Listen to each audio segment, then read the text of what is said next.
بسم الله الرحمن الرحيم.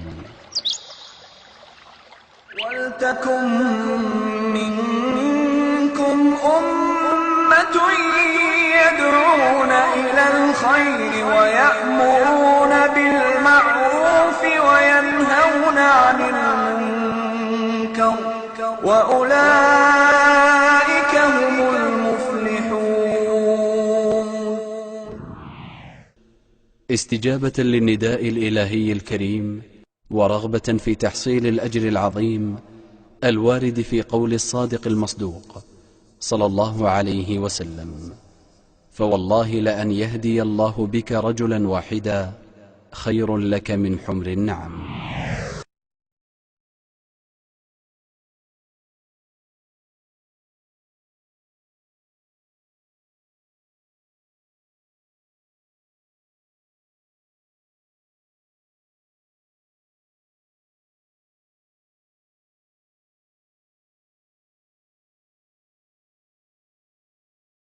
السلام عليكم ورحمة الله وبركاته. إن الحمد لله نحمده ونستعينه ونستغفره ونعوذ بالله من شرور أنفسنا ومن سيئات أعمالنا. من يهده الله فلا مضل له ومن يضلله فلا هادي له. وأشهد أن لا إله إلا الله وحده لا شريك له وأشهد أن محمدا عبده ورسوله صلى الله تعالى عليه وعلى آله وصحبه وسلم تسليما كثيرا. يا أيها الذين آمنوا اتقوا الله حق تقاته ولا تموتن إلا وأنتم مسلمون.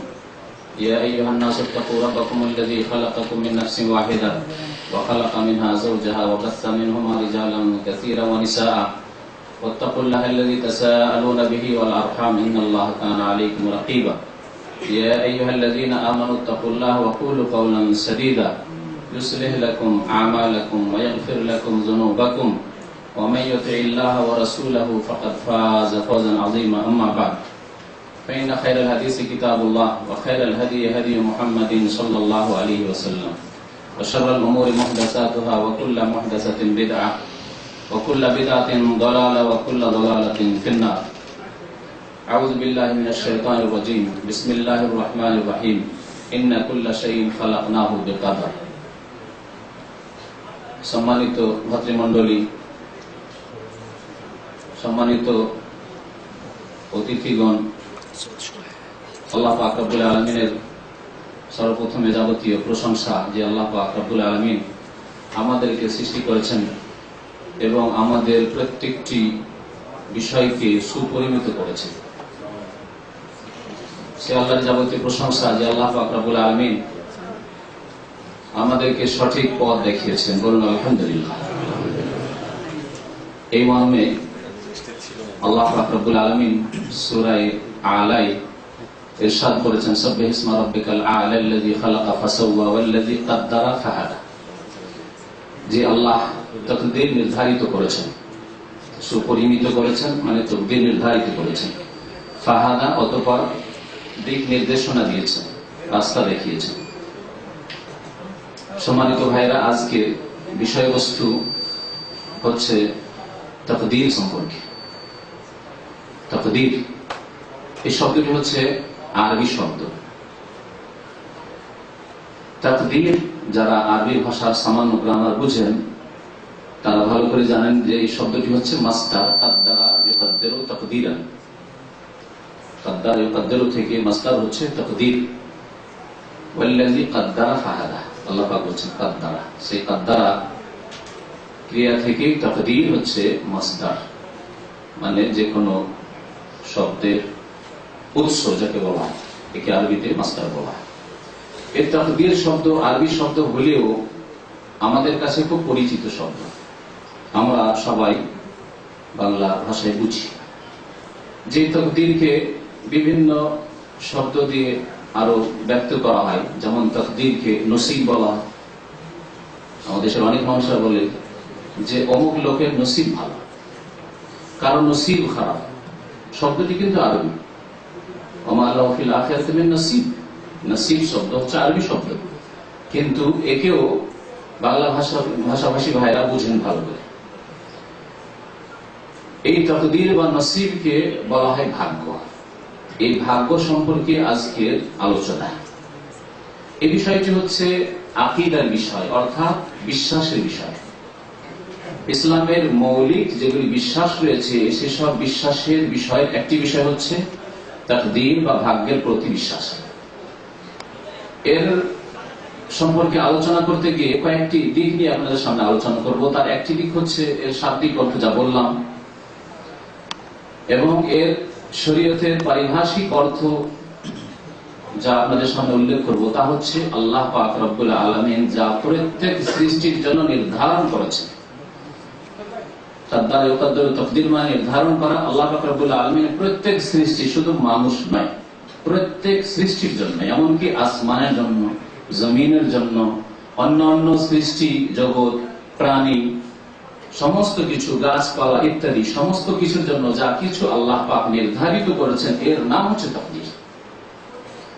তার কোন মানুষের আয়ু হোক, আর তার রিজিক হোক, তার কর্মজীবন হোক, তার শিক্ষাগত যোগ্যতা হোক, তার পেশা হোক ইত্যাদি, তার ইহকাল হোক, পরকাল হোক, পরকালের পরিণাম হোক, যে কোনো অবস্থাকে নিয়ে নেন আপনি, স্থান হোক, কোনখানে তার জন্ম, কোনখানে তার ইন্তেকাল, কি অবস্থায় তার ইন্তেকাল, কি অবস্থায়, কোন পরিবেশে, কোন সমাজে তার জন্ম ইত্যাদি সবগুলি এই তাকদীরের শব্দের মধ্যে শামিল। একে বলা হয় তাকদীর। এই ছিল তাকদীর সম্পর্কে শাব্দিক অর্থ বা শরীয়তি পরিভাষা তাকদীরের। তাকদীরের প্রতি ঈমানের গুরুত্ব, এর গুরুত্ব সম্পর্কে একটি দিক নিয়ে আলোচনা করব। আর এই তাকদীর যে ইসলামের একটি স্তম্ভ, এ সম্পর্কে আলোকপাত করব। তারপরে তাকদীর সম্পর্কে আলোচনা করব যে এই সম্পর্কে যেসব দলেরা বিভ্রান্ত হয়েছে তাদের কথা সংক্ষেপে, এবং আহলে সুন্নাত ওয়াল জামাত যাদেরকে বলা হয়, কোরআন সুন্নাহর অনুসারী, যারা কোরআন এবং হাদিসের অনুসারী, তাদেরকে বলা হয় আহলে সুন্নাহ, এবং যারা সাহাবায়ে কেরামের আদর্শের উপর বিশ্বাসী এবং সেই পথের উপর চলে তাদেরকে বলা হয় ওয়াল জামাআহ, জামাতুস সাহাবা। সাহাবায়ে কেরামের জামাত হচ্ছে দল হিসাবে, জামাত হিসাবে আমাদের জন্য আদর্শ, রাসূলুল্লাহ সাল্লাল্লাহু আলাইহি ওয়াসাল্লামের পরে। এই রাস্তার উপর যারা আছে তারা হচ্ছে আহলে সুন্নাত ওয়াল জামাত। তাদের বিশ্বাস, তাদের আকীদা তাকদীর সম্পর্কে, আর এই আকীদা, এই বিশ্বাস থেকে যারা বিভ্রান্ত হয়েছে, গোমরাহ হয়েছে, এই বিষয়গুলি নিয়ে আলোচনা করব। তাকদীর সম্পর্কে আলোচনা করতে গিয়ে আরেকটি আলোচনা আসবে, সেটি হচ্ছে তাকদীরের স্তর রয়েছে। তাকদীর সম্পর্কে উলামায়ে কেরামরা কয়েকটি স্তরের কথা উল্লেখ করেছেন। তাকদীর যে কোরআন সুন্নাহর স্পষ্ট একটি বিষয় এবং এর প্রতি বিশ্বাস প্রত্যেক মানুষের জন্য ফরজ, অতক্ষণ পর্যন্ত কোন মানুষ মুসলিম মুমিন হতে পারবে না যতক্ষণ পর্যন্ত সেই ব্যক্তি তাকদীরে বিশ্বাসী না হবে। এই সম্পর্কে কিছু আয়াত এবং হাদিস আপনাদের সামনে উল্লেখ করব। তারপরে তাকদীর, অনেক সময় আমরা শুনে থাকি ভাগ্য পরিবর্তন হতে পারে না, পারে না। কোন ধরনের ভাগ্য তাকদীর পরিবর্তন হতে পারে, এ সম্পর্কে একটি দিক থাকবে আলোচনায়। তারপরে আরেকটি দিক থাকবে, সময় যদি সাথ দেয় তাহলে, যে তাকদীরের প্রতি ঈমানের ফলাফল কি। তাকদীরের প্রতি যদি আমরা ঈমান নিয়ে আসি তাহলে তার ফলাফল কি, কি পাবেন আপনি আপনার বাস্তব জীবনে, কি লাভ তাকদীরের প্রতি ঈমান নিয়ে আসে বাস্তবে। আরেকটি দিক থাকবে যদি সময় থাকে তাহলে, তা হচ্ছে তাকদীরকে এক শ্রেণীর লোকেরা আড় বানিয়ে থাকে পাপ করার জন্য, অন্যায় করার জন্য, অথবা কর্মহীনতার জন্য। কাজ করবে না, কর্ম করবে না, আমল করবে না, নামাজ পড়বে না, দ্বীনকে আঁকড়ে ধরবে না, আল্লাহর বিধানকে বাস্তবায়ন করবে না, আর তাকদীরকে তারা আড় বানিয়ে থাকে, আগে যা আছে হবে। এই বিষয় তাকদীরকে আড় বানানো, তাকদীরের আশ্রয় নেওয়া, যে তাকদীরে যা আছে তা হবে, এই বিষয়টি হচ্ছে আরেকটি বিষয়। এটি মোটেই জায়েজ নয়, এ সম্পর্কে একটি আলোচনা করব। তবে বিশেষ একটি অবস্থায় তাকদীরের রেফারেন্স দেওয়া যেতে পারে, সেই অবস্থার কথা উল্লেখ করব যদি সময় থাকে। এখন আসি আপনাদের সামনে আলোচনায় যে তাকদীরের প্রতি ঈমান নিয়ে আসতে হবে। তাকদীরের শাব্দিক অর্থ, পারিভাষিক অর্থ শুনলেন, তাকদীরের প্রতি ঈমান নিয়ে আসতে, এর মানে কি? কারণ এই বিষয়টি যদি না বুঝেন তাহলে আপনার তাকদীরের প্রতি ঈমান হবে না। এর সাথে আরেকটি কথা বলি যে তাকদীরের বিষয় যেহেতু আকীদার বিষয়, বিশ্বাসের বিষয়, অত্যন্ত সূক্ষ্ম বিষয়, এবং সূক্ষ্ম বিষয় আকীদার বিষয়কে বুঝতে একটু যেন শুষ্ক শুষ্ক মনে হয়, শুকনো মনে হয়, সুতরাং বোঝার ক্ষেত্রে একটু মনোযোগ দিতে হবে। সামান্য যদি মনোযোগ এদিকে ওদিকে থাকে তাহলে তাকদীরের বিষয়টি ফুটে উঠবে না আপনার কাছে এবং স্পষ্ট আপনি বুঝতে পারবেন না। আর তাকদীরের বিষয় যদি সঠিকভাবে না বুঝে নেন তাহলে এই ক্ষেত্রে বিভ্রান্তির শিকার হওয়া স্বাভাবিক। অনেক মানুষ রয়েছে মুসলিম সমাজে যারা তাকদীর সম্পর্কে মোটেই সঠিক ধারণা রাখে না, অথবা তাকদীরকে তারা ব্যবহার করে, তাকদীরের প্রতি বিশ্বাস কথাটিকে ব্যবহার করে। তাহলে তাকদীরের প্রতি ঈমান বিশ্বাসের অর্থ কি? আমরা যখন ছোটকালে মাদ্রাসায় পড়েছিলাম, যারা মাদ্রাসায় পড়েন এই মক্তবে মসজিদে, তখন থেকে মুখস্থ করিয়ে দেওয়া হয়। আমাদের দেশে ইসলামকে মুখস্থ করিয়ে দেওয়া হয় মন্ত্রের মতো, কিন্তু তার ব্যাখ্যা বিশ্লেষণ করে বোঝানো খুব কমই হয়ে থাকে, যার ফলে অনেকেই সঠিক ইসলামকে বুঝতে পারে না। ছোটকালে যখন কায়দা আমপারা পড়েন মাদ্রাসা মক্তবী, তখনই শিখানো হয়েছে ইমানে মুফাসসাল আর ইমানে মুজমাল। ভুল করে অনেক উচ্চারণ করে মুজাম্মাল না, একই রকম করে উচ্চারণ করে, কিন্তু আসলে মুজাম্মাল না, মুজমাল। কারণ এটা হচ্ছে বাবে ইফআল থেকে আজমালা, ইজমাল থেকে ইজমাল থেকে মুজমাল ইসম মফউল, আর এটা হচ্ছে মুফাসসাল তাফসীর থেকে মুফাসসাল। দেখেন শাব্দিক উচ্চারণ কারণ পড়েছে ওই মক্তবে হয়তো, আর যে পড়িয়েছে তার শিক্ষার যোগ্যতা ওই রকমই, সেজন্য ভুল পড়িয়েছে। মুফাসসাল মুজাম্মাল, আসলে মুফাসসাল মুজমাল। এর মানে কি? মুফাসসাল মানে বিস্তারিত আর মুজমাল মানে সংক্ষেপে। তাহলে বিশ্বাস বিস্তারিত বিশ্বাস ঈমান মুফাসসাল, আর সংক্ষিপ্ত বিশ্বাস হচ্ছে সংক্ষেপে যা কিছু আল্লাহর পক্ষ থেকে এসেছে, রাসূলুল্লাহ সাল্লাল্লাহু আলাইহি ওয়াসাল্লামের পক্ষ থেকে এসেছে তা বিশ্বাস করি, এই হচ্ছে সংক্ষিপ্ত বিশ্বাস। ঈমানে মুফাসসাল আমাদের দেশে মুখস্থ করা হয়েছে, কিন্তু আমি বলতে পারি যে কারো তার অর্থ জানা নেই। আমার ছিল না সেই অর্থ জানা। যতদিন পর্যন্ত আরবি ভাষায় জ্ঞান না হয়েছে বোঝার মতো অর্থ, ততদিন পর্যন্ত ঈমান মুফাসসালের তরজমা অনুবাদ করে কেউ আমাকে শেখায়নি। কিন্তু পড়েন মন্ত্রের মতো কথাগুলি ঠিক এবং ইসলামিক আকীদা, কিন্তু মন্ত্রের মতো পড়ে। আমরা বিজাতিদের পাশাপাশি বাস করে আমরা আমাদের ইসলামকে মন্ত্রে পরিণত করেছি, অথচ সাথে সাথে ফরজ ছিল শিখিয়ে দেওয়া ছোট একটি বাচ্চাকে আরবিতে মুখস্থ হোক আর নাই হোক, তাকে বুঝিয়ে দেওয়া যে ইসলামের ঈমানের পিলার হচ্ছে 6টি, এবং এই পিলারগুলি তোমাকে নিজের মাতৃভাষায় বুঝে এখানে ব্রেনে মুখস্থ রাখতে হবে, রেকর্ড করে রাখতে হবে। আমানতু বিল্লাহি, আল্লাহর প্রতি ঈমান, ও মালায়েকাতি, ফেরেশতাগণের প্রতি ঈমান, মালায়েকার প্রতি ঈমান, ও কুতুবিহি, কিতাব সমূহের প্রতি ঈমান, ওয়া রাসূলি, রাসূলগণের প্রতি ঈমান, ওয়াল ইয়াউমিল আখির, পরকালের প্রতি ঈমান, ওয়াল কাদরি খাইরিহি ওয়া শাররিহি, ভালো মন্দ তাকদীর। তাকদীরের ক্ষেত্রে কি বলা হয়েছে? ভালো মন্দ তাকদীর। এই বিষয়টি হাদিসে রয়েছে, প্রসিদ্ধ হাদিস। রাসূলুল্লাহ সাল্লাল্লাহু আলাইহি ওয়াসাল্লামের একবার মানুষের ধরে জিবরাইল আলাইহিস সালাম মদিনায় মসজিদ নববীতে আসলেন। আসার পরে রাসূলুল্লাহ সাল্লাল্লাহু আলাইহি ওয়াসাল্লামকে 5টি প্রশ্ন করেছিলেন। তার একটি ছিল ঈমান সম্পর্কে, আখবিরনি আনিল ঈমান, ঈমান সম্পর্কে। রাসূলুল্লাহ সাল্লাল্লাহু আলাইহি ওয়াসাল্লাম তখন এই 6টি বিষয় বলেছিলেন। আমাদের দেশে আরেকটু বাড়িয়েছে, ওয়াল বাসে বাদাল মত, অথচ মরণের পরে পুনরুত্থান, অথচ এই বিষয়টি কিন্তু ওয়াল ইয়াউমিল আখিরের মধ্যেই ঢুকে আছে। তাই অতিরিক্ত আর বলার কোনো প্রয়োজন ছিল না। অনেকে ভাবে যে 7টি, তাহলে 7টি হয়ে যায়, ওয়াল বাসে বাদাল মত আলাদা করলে। ঈমানের পিলার 6টি, ষষ্ঠ পিলার 6 নম্বরের পিলার স্তম্ভ হচ্ছে ওয়াতুমিনু বিল কাদরি খাইরিহি ওয়া শাররিহি, তাকদীরের প্রতি ঈমান নিয়ে আসবে, বিশ্বাস করবে। ভাগ্যের প্রতি ঈমান নিয়ে আসবে, কাদার, সে ভালো হোক অথবা মন্দ হোক। তাহলে বোঝা গেল যে তাকদীর, ভাগ্য ভালো হইতে পারে আবার মন্দ হতে পারে। কারো সারা জীবন ভালো হতে পারে, কারো সারা জীবন আবার খারাপ হতে পারে, আবার কারো কিছুদিন খারাপ হতে পারে, কিছুদিন ভালো হতে পারে। আজকে ভালো কালকে খারাপ হতে পারে, আজকে সুখ কালকে শোক হতে পারে, বাস্তব সত্য। এই হচ্ছে তাকদীর। তো তাকদীরের প্রতি ঈমানের অর্থ হচ্ছে আল্লাহ পাক রব্বুল আলামিন প্রত্যেক বস্তুর, প্রত্যেক ব্যক্তির সময় সীমা নির্ধারণ করেছেন, বা তার ভাগ নির্ধারণ করেছেন, নসিব, তার অংশ নির্ধারণ করেছেন। এই পৃথিবী থেকে তার অংশ নির্ধারণ করেছেন।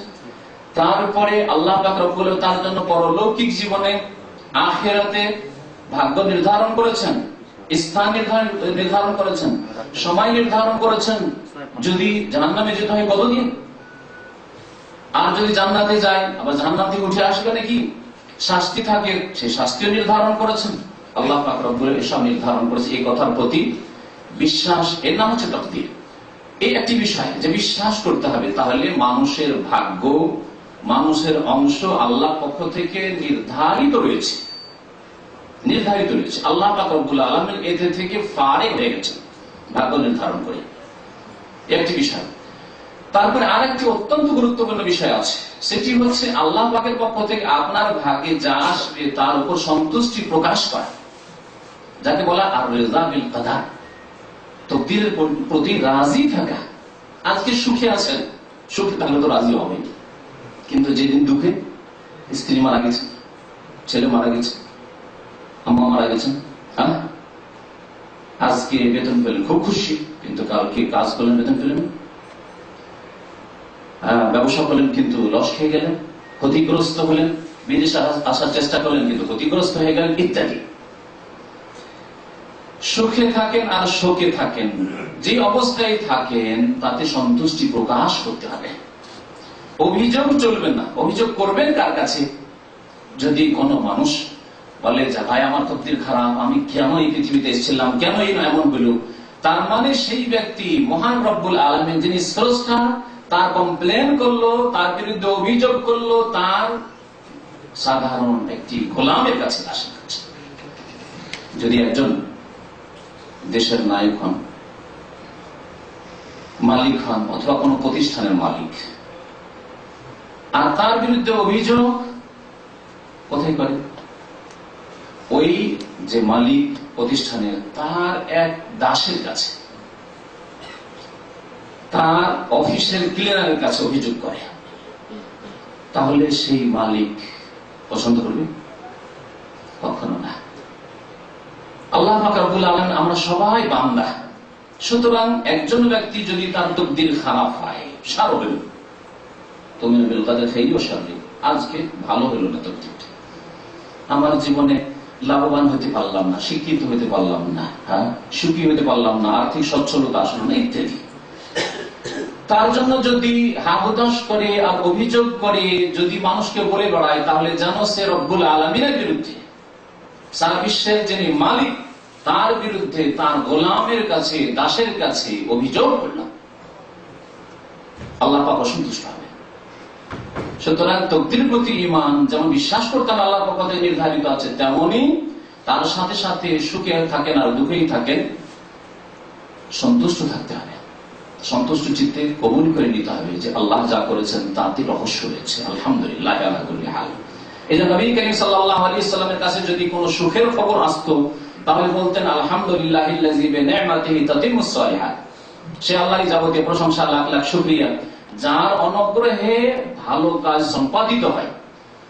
আর যদি কোনো শোকের খবর আসতো, হতাহতের খবর আসতো, সাথী সঙ্গীদের বিপদের খবর আসতো, বিপর্যয়ের খবর আসতো, সংবাদ আসতো, বলতেন আলহামদুলিল্লাহ আলা কুল্লি হাল, সর্ব অবস্থায় আল্লাহ পাকের শুকরিয়া, আল্লাহ পাকের প্রশংসা, অভিযোগ নেই। আল্লাহ পাক শুকরিয়ার কথা বলেছেন, লা ইন শাকারতুম লাযিদান্নাকুম। তো কথা অন্যদিকে চলে যাচ্ছে। তাকদীরের প্রতি ঈমান, তাহলে এইভাবে ঈমান নিয়ে আসতে হবে।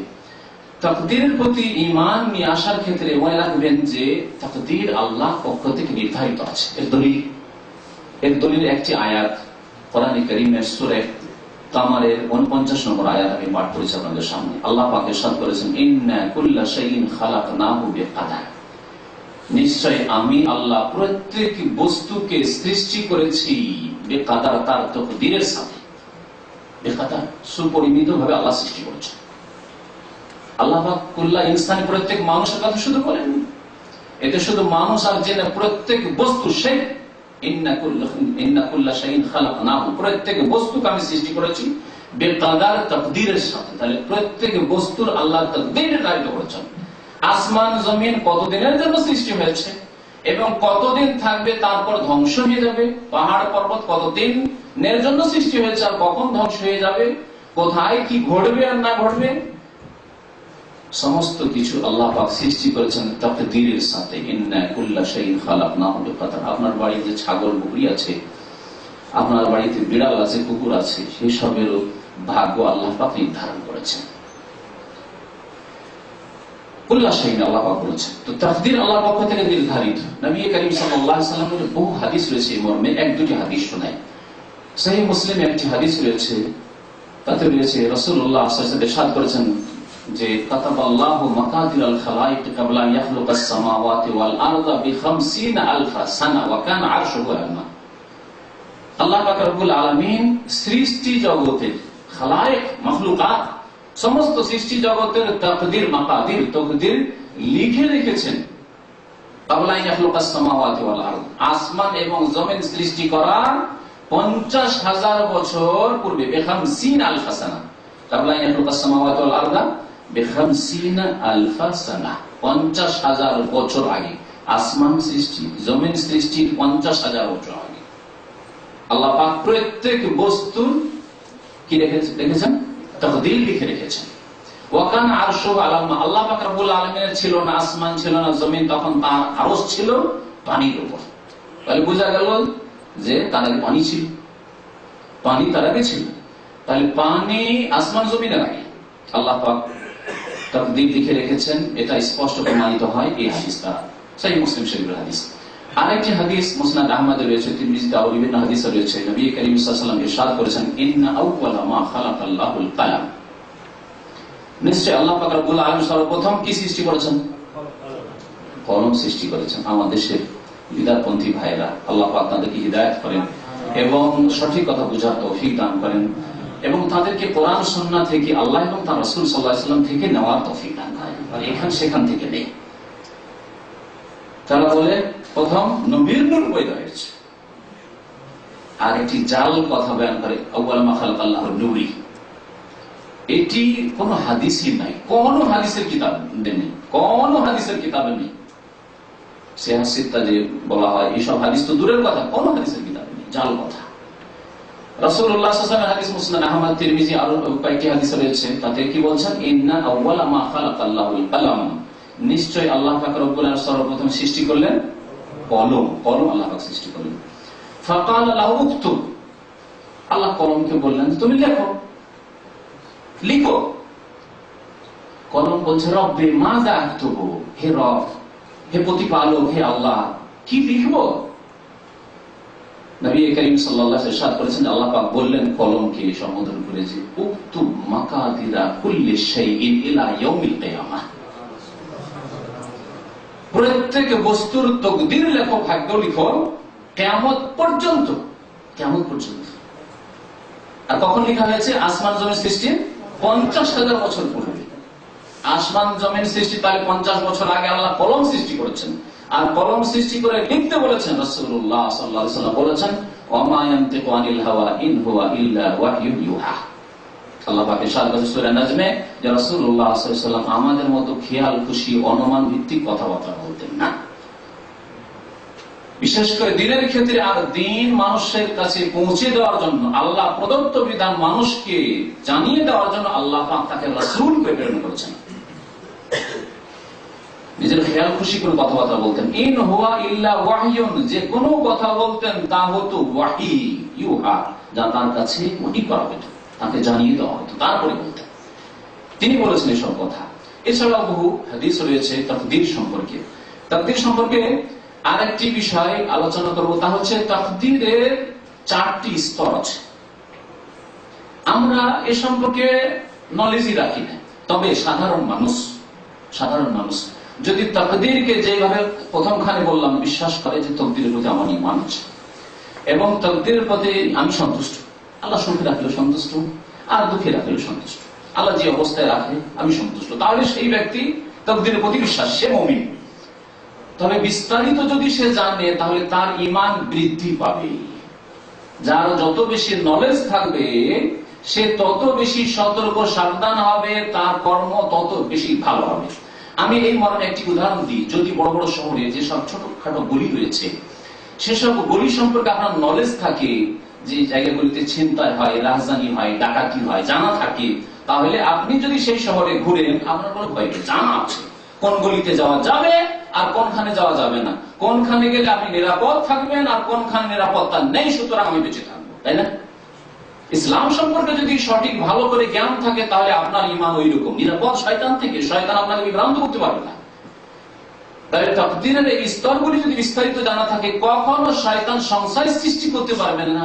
তাকদীর, তাহলে তাকদীর যদি হয় তাহলে আমল আবার কি, ইত্যাদি ইত্যাদি। শয়তান পথভ্রষ্ট করতে পারবে না। কিন্তু প্রাথমিক পর্যায়ে আপনার ঈমান বিশ্বাস আছে, আজকে ঈমান আছে, কালকে 2-4 বছর 5 বছরে কোন সময় শয়তান সংশয় ঢুকিয়ে দিতে পারে। এইভাবে শয়তান বিভ্রান্ত করতে পারে, কারণ আমাদের মতো মানুষকে এককালে বিভ্রান্ত করেছে শয়তান তাকদীর সম্পর্কেও।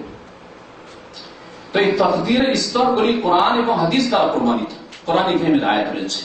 তাকদীরের উলামায়ে কেরাম বলেছেন 4টি স্তর আছে, আর প্রত্যেকটি স্তরের প্রতি আপনার বিশ্বাস থাকতে হবে।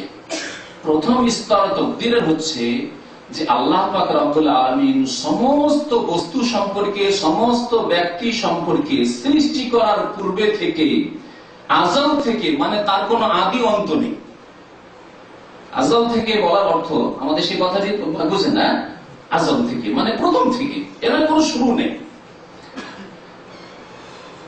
তখন থেকে মানে সর্বদাই আল্লাহ পাক রব্বুল আলামিন জানেন যে কে কোথায় সৃষ্টি হবে, কে কোথায় আসবে, কে কোথায় মরবে। প্রত্যেকের তাকদীর ভাগ্য সম্পর্কে আল্লাহ পাকের ব্যাপক জ্ঞান রয়েছে। আল্লাহ পাকের ইলম, এক কথা বলে ইলমুল্লাহ আল্লাযী ওয়াসি'a কুল্লা শাই। আল্লাহ পাক রব্বুল আলামিনের মহাজ্ঞান সমস্ত কিছুকে পরিব্যাপ্ত। ইন্নাল্লাহ কাদ আহাতা বিকুল্লি শাইইন ইলমা। আল্লাহ পাক রব্বুল আলামিন সমস্ত বস্তু বিষয় সম্পর্কে সম্যকভাবে জ্ঞাত। জ্ঞাত মানে হওয়ার পর, যেমন আমরা মানুষ হিসাবে আমরা সৃষ্টি হওয়ার পরে ধীরে ধীরে ধীরে ধীরে কিছু জানলাম, কেউ বেশি জানলো, কেউ কম জানলো, তাই না? তারপরে আমরা জানার ক্ষেত্রে চোখের সামনে যা আছে জানছি, চোখের আড়ালে জানছি। বর্তমানেও চোখের আড়ালে যা আছে জানছি না। অতীতের যা কিছু ঘটেছে তার যতটুকু নলেজ আমাদের ব্রেনে এসেছে, যতটুকু আমরা শিখেছি, পড়েছি অতীত সম্পর্কে, ইতিহাস, ততটাই জানছি, তার বেশি তো জানছি না। ভবিষ্যৎ সম্পর্কে আগামীকাল কি হবে, কিছুক্ষণ পরে কি হবে, পৃথিবীর অবস্থা কি হবে, আর 2-4-10 বছর 50 বছরে কিছুই জানি না, ঠিক না? প্রত্যেক সৃষ্টির ক্ষেত্রে এই অবস্থা। কিন্তু আল্লাহ পাক রব্বুল আলামিন যেমন অতীত জানেন, তেমন বর্তমান জানেন, তেমন ভবিষ্যৎ জানেন, এবং এই জানা আল্লাহ পাক রব্বুল আলামিনের প্রথম থেকে আছে, এর কোনো শুরু শেষ নেই, আদি অন্ত নেই। এ হচ্ছে আল্লাহ পাক সবকিছু জানেন, এর প্রতি বিশ্বাস। তাহলে আপনার জন্ম, আমার জন্ম হবে 21 শতাব্দীতে অথবা 20 শতাব্দীতে, ইন্তেকাল হবে অমুক কালে অমুক সালে, এই কথা আল্লাহ পাক রব্বুল আলামিন সর্বদাই জানেন। এটি হচ্ছে তাকদীরের প্রথম স্তর, আল্লাহ পাক। আর দ্বিতীয় স্তর হচ্ছে আল্লাহ পাক রব্বুল আলামিন যা জানেন, শুরু থেকে সর্বদাই জানেন, তা কিছু আল্লাহ পাক লিখার হুকুম দিয়েছেন, লিখেছেন কিতাবা। আল্লাহ পাক রব্বুল আলামিন সূরা হজের একটি আয়াতে ইরশাদ করেছেন, আলাম তা'লামু আন্নাল্লাহা ইয়া'লামু মা ফিস সামাই ওয়াল আরদ। তুমি কি জানো না, আল্লাহ পাক বলছেন নবী সাল্লাল্লাহু আলাইহি ওয়াসাল্লামকে, আলাম তা'লাম, তুমি কি জানো না, আন্নাল্লাহা ইয়া'লামু মা ফিস সামাই ওয়াল আরদ, আল্লাহ পাক জানেন যা কিছু আসমানে রয়েছে বা হচ্ছে, হয়েছে, হবে, ওয়া মা ফিল আরদ, আর যা জমিনে রয়েছে, হয়েছে, হবে, হচ্ছে। ইন্না যালিকা ফি কিতাব, আর এই সব কথা আল্লাহ পাকের কিতাবে রয়েছে। আল্লাহ পাকের কিতাবে রয়েছে। আল্লাহ পাকের কিতাব হচ্ছে লৌহে মাহফুজ, আল-লাউহু ওয়াল কালাম। তাহলে তাকদীরের প্রতি বিশ্বাসের একটি বিষয় হচ্ছে, যেমন কলমে বিশ্বাস করলেন যে কলম দ্বারা আল্লাহ পাক লিখিয়েছেন, তেমনি লৌহ, আল্লাহ পাকের লৌহে মাহফুজ, সুরক্ষিত ফলক, তাতে প্রত্যেক বস্তুর, প্রত্যেক বিষয়ের তাকদীর লেখা রয়েছে, ভাগ্য লেখা রয়েছে। ইন্না যালিকা ফি কিতাব ইন্না যালিকা আলাল্লাহি ইয়াসীর। এই কথা যদি আমরা চিন্তা করি, আমরা যতটুকু জানি তাই যদি লেখা শুরু করি, বয়স শেষ হয়ে যাবে, লিখে শেষ করতে পারবো না। অনেক যতটুকু দেখছি তাই যদি দৃশ্য, বিভিন্ন শহর দেখলাম, বিভিন্ন লোক দেখলাম, বিভিন্ন দেশের মানুষ দেখলাম, তাদের আচার আচরণ দেখলাম, এসব যদি লেখা শুরু করি, সারা জীবন শেষ হয়ে লিখে শেষ করতে পারবো না। আল্লাহ পাক রব্বুল আলামিন সবকিছুই জানেন আসমান জমিনের, এবং সবকিছু ইন্না যালিকা ফি কিতাব, এসব আল্লাহর কিতাবে রয়েছে, লৌহে মাহফুজে রয়েছে। আর ইন্না যালিকা আলাল্লাহি ইয়াসীর, ইহা আল্লাহ পাক রব্বুল আলামিনের জন্য অত্যন্ত সহজ, খুব সহজ আল্লাহর জন্য। তাহলে এই আয়াতে তাকদীরের দুইটি স্তরের কথা আল্লাহ পাক উল্লেখ করেছেন, দুইটি স্তরের কথা উল্লেখ করেছেন যে আল্লাহ পাক সবকিছু জানেন আসমান জমিনে, তার কোন আদি অন্ত নেই, সব সময় আল্লাহ পাক জানেন, সবকিছুই জানেন, প্রকাশ্য অপ্রকাশ্য, জাহির বাতিন সবকিছু আল্লাহ পাক জানেন। আর আল্লাহ পাক যা জানেন সবকিছুই জানেন, আল্লাহ পাক রব্বুল আলামিন সব সমস্ত বস্তুর তকদির ভাগ্য লাওহে মাহফুজে লিখে রেখেছেন। ওই হাদিসগুলি দ্বারা লিখার প্রমাণ হয়। আর জানার ক্ষেত্রে হাদিস এবং আয়াত বহু রয়েছে। দুটি স্তর হয়ে গেল। তৃতীয় স্তর হচ্ছে আল্লাহ পাক রব্বুল আলামিনের ইচ্ছা, ইরাদা বা মশিয়াত।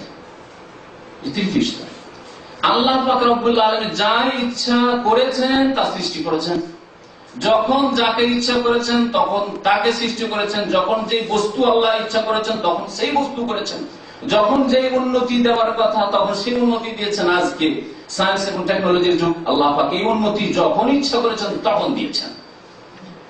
যা দিয়েছেন তা আল্লাহ পাক রব্বুল আলামিন তার ইচ্ছা মোতাবেক দিয়েছেন, এবং যা দেননি তা ইচ্ছা মোতাবেক দেননি। এমন কথা নয় যে পারেননি, কারণ আমরা অনেক সময় আজকে না হয় বক্তব্য করছি, তাই না? আজকে থেকে যদি 25 বছর আগের কথা, 30 বছর আগের কথা নেন, তাহলে আমি বক্তব্য করতে পারতাম না, ঠিক কিনা? আল্লাহ পাক রব্বুল আলামিন সম্পর্কে এইরকম ধারণা করবেন না যে আজকে সায়েন্স টেকনোলজির যুগে মানুষকে আল্লাহ পাক ব্রেন দিয়েছেন, বুদ্ধি দিয়েছেন, এখন আল্লাহ পেরেছেন।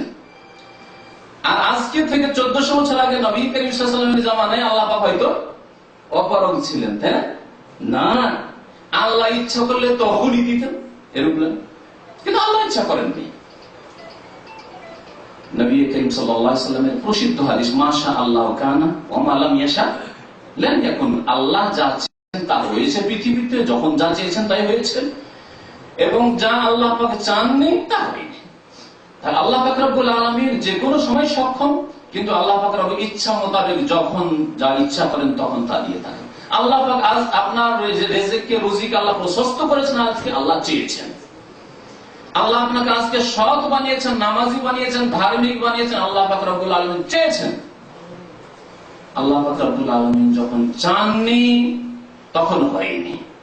তার মানে এই নয় আপনি পাথরের মতো পরে আসবে, যখন ওই গুমরাহ পথভ্রষ্ট ফিরকা দলগুলির কথা বলবো তখন বলবো এই কথা।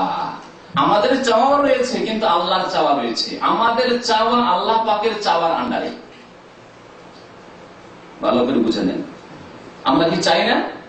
আজকে নিজে চেয়ে এখানে এসেছেন, কেউ হাত পা বেঁধে আপনাদেরকে নিয়ে আসে, চেয়ে এসেছেন, এখানে স্বইচ্ছায় এসেছেন, নিজের ইচ্ছা মোতাবেক, এখতিয়ার, অনুভূত বিষয়ে যে আমি সশরীরে এসেছি এবং স্বেচ্ছায় এসেছি, খুশি হয়ে এসেছি, কেউ আমাকে বাধ্য করে নিয়ে আসেনি। বসে আছি, খুশি হয়ে বসে আছি, ইচ্ছা মোতাবেক বসে আছি, আমি ইচ্ছা করলে এক্ষুনি বেরিয়ে চলে যেতে পারি। অনুভূত বিষয়। আর অনুভূত বিষয়কে অস্বীকার করা যায় না, স্বীকার করতে মানুষ বাধ্য। একটা জিনিসকে ছুঁয়ে দেখছেন গরম লাগছে, আপনি কি অস্বীকার করবেন না ঠান্ডা লাগছে বলবেন? কখনো না। খেয়ে দেখছেন না লবণাক্ত লাগছে, বলবেন না মিষ্টি লাগছে না? অনুভূত বিষয়। তাহলে আল্লাহ পাক রব্বুল আলামিন বান্দাদেরকে স্বাধীনতা দিয়েছেন, আমরা আমাদের ইচ্ছা মোতাবেক কাজ করি। ভালো করলেও, মন্দ করলেও, অন্যায় করলে, গুনাহ করলেও, ভালো কাজ করলে, ডিউটিতে গেলেও ইচ্ছা মোতাবেক গেলেন, ডিউটিতে আজকে গেলেন না, শুয়ে থেকে গেলেন, তাও আপনার ইচ্ছা মোতাবেক। বাধ্য করে আল্লাহ পাক রব্বুল আলামিন কোনো কাজ করেন না। আমাদের ইচ্ছা রয়েছে আপন জায়গায়, এবং আল্লাহ পাক রব্বুল আলামিনের ইচ্ছা, ইরাদা তার উপরে রয়েছে।